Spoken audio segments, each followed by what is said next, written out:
game 13 years in the making. My Texas Longhorns go on the road. This game's come down from 7.5 to 5.5. The over-under here is 48.5 points as well. Obviously taking place in College Station. The last meeting, Justin Tucker, 13 years ago, hit a walk-off field goal to seal the rivalry up until this point. That time capsule will be opened up this weekend. Tyler, what do you think about this game?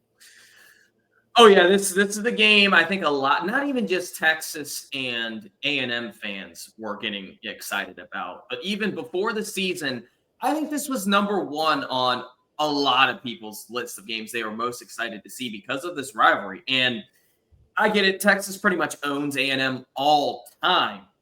But since like I think it was 1981 or 1979, A&M has beaten Texas 17 times and lost them 16 times. So it's actually been a little bit closer over the past 30, 40 years than the all-time record. But as you said, the last time Texas and A&M played, Texas won on a field goal. The year before that, that really good Texas A&M team that went on to go 11-2. I forgot what bowl game they won. It wasn't technically, I think it was the Cotton Bowl or something like that. In which they finished the year 11-2, and that was a really fun team to watch in 2010. I like that 2010 Texas A&M team. So this is just going to be a fun game. This is a very important game for both teams. Probably the most important game of the weekend. I don't know if that's a debate, because if Texas A&M wins this game, they're in the SEC title game, and as well as they have a chance at a playoff. I think most people are expecting Texas to be in the playoff regardless of this game, but still, it's a big-time rivalry matchup. Obviously, we're hearing some things with Quinn Ewers and the injury. I think he's playing in this game. I didn't hear anything that he wouldn't. He had an MRI on his ankle. I think he's okay. I think he's going to play. The key to this game is, can Texas A&M run the football in Texas? I think they actually will. Can Marcel Reed? Can he not make these a bad play here and there, and can he start to pick apart some defenses? I don't think so. I think it's going to be a lower scoring game. The better defensive team is clearly Texas. They probably have the best defense in college football, by far the best secondary in college football. And Texas A&M has been struggling defensively over the past few weeks, which has kind of been weird because Mike Elko is a defensive guy. But there's just something about Texas A&M, and I get it. It's funny. It's Texas 8-4, so this would, historically, this would be the game they should lose, right, to get to 8-4. But things just haven't really been going Texas A&M's way. The South Carolina game, and then obviously this game against Auburn, they dropped the game-tying play, and they were down by 21, which is embarrassing. But I do think Texas A&M is gonna have a really strong game plan with Colin Klein. I do think they're going to try to play keep away as best as they can. They're going to be able to run the football from Mari Daniels, and hopefully they can do something with Bussey. And I'm hearing something about Reuben Owens could get some playing time too, which would be a shock. But hey, expect the unexpected in college football. I'm going to take Texas A&M here. I was going back and forth on this pick, but there's just something about this game, the importance of it.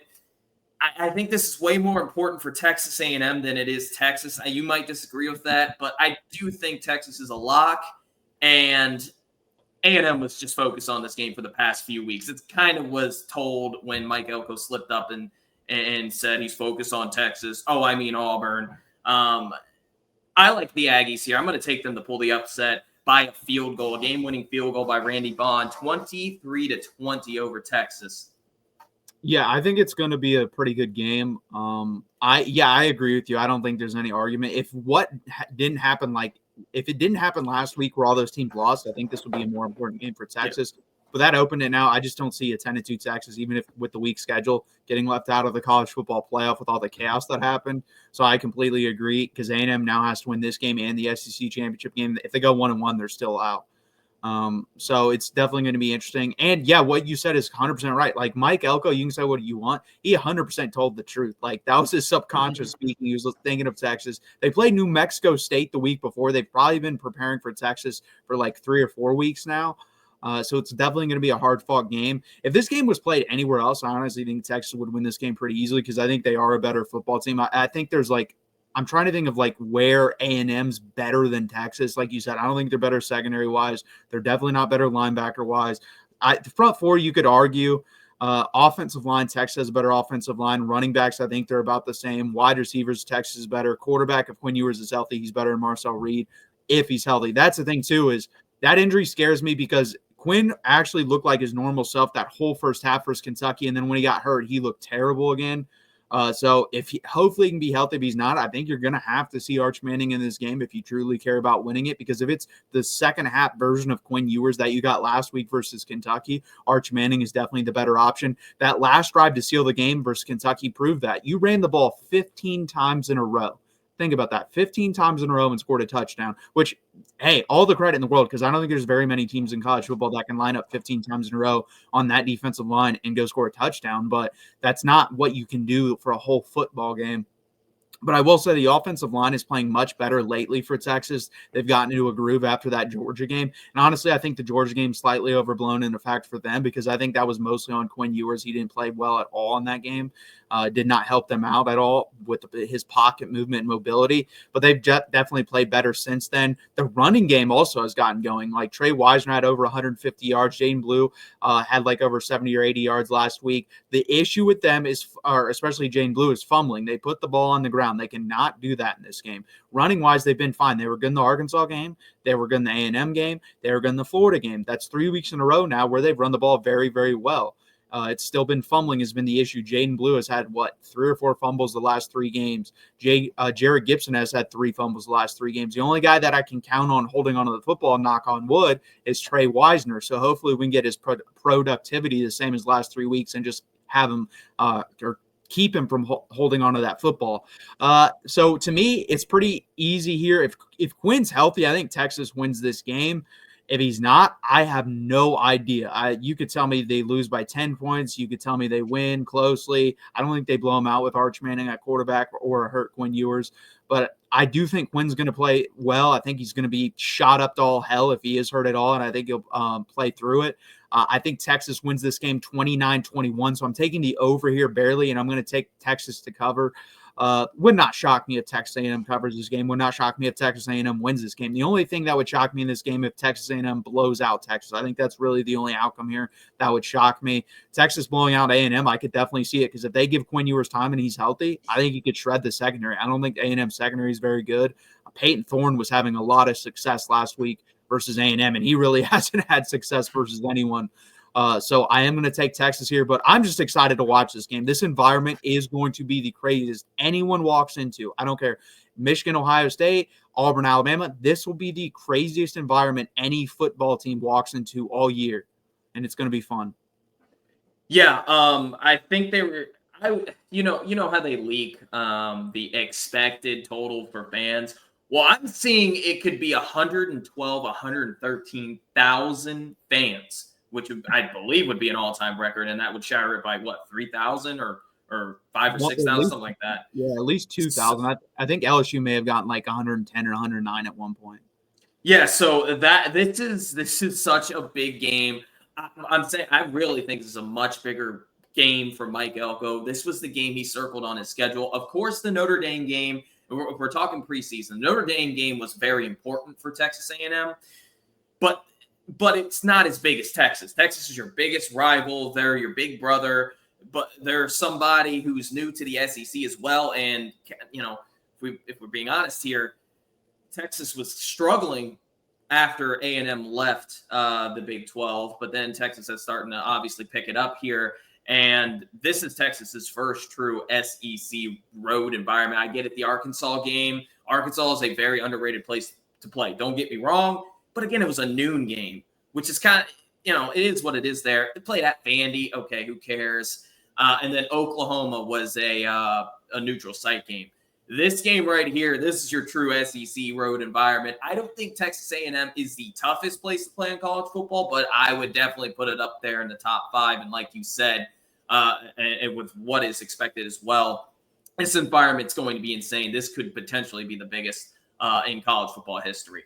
That's how much is on the line for this game. And I think you made some key points there with Quinn Ewers and his health. If Texas is able to take the crowd out of this game early, I think they run away with this game. I could see it being 34-14 or something like that. The problem is and you're going to find out A&M fans are very annoying. They did against Alabama back when Alabama was good every single year, and they played Alabama every other year at Texas A&M. Even when it was 35-17, the fans were still in the game. If they're able to get to a point in which they're able to limit that and like I said, try to get them out of the game, I think Texas will run away with this. But it's just something about this game, something about this feeling, the aura coming out. That's why I like Texas A&M here. I think Marcel Reed's going to have to play a clean game. He's going to have to run the football as well. Amari Daniels, he's going to have to be huge. But Terry Bussey and whoever is that third option is going to have a much bigger game than what they did last week. And this is just going to be a fun game regardless. This is going to be a fun game. This was my number one game of the season in the preseason. I think this was a lot of people's preseason biggest game, or the game they were most excited for. Not biggest, but most excited for. Yeah, it's crazy how much money is going to be spent on this game. Like just to get in is $600, and then it goes up to like $5,000 or $6,000, which is like Super Bowl ticket prices. So it's crazy, man. Like how much money. I mean, this game's probably going to generate for A&M close to $100 million. Just this game alone, which is freaking insane for one football game. That's why it's brought back I guarantee you they were definitely angry Texas came into the SEC, but once they were promised, hey, you'll get the first game, they're like, oh, well, we're going to make a shit ton of money from this. You know what? We're fine with it now. It's going to be fun. It's just going to be fun. I'm super excited, super stoked to watch it. It's been so long since this game happened. I really don't have many memories from it because I was only like 11, 12 years old. And it's not something I've, grown with my whole life, whereas Oklahoma I have. Whereas this is, I'm going to be baptized here. And then from here on out, I've already do. Like A&M fans are far more annoying than Oklahoma fans. I've said this.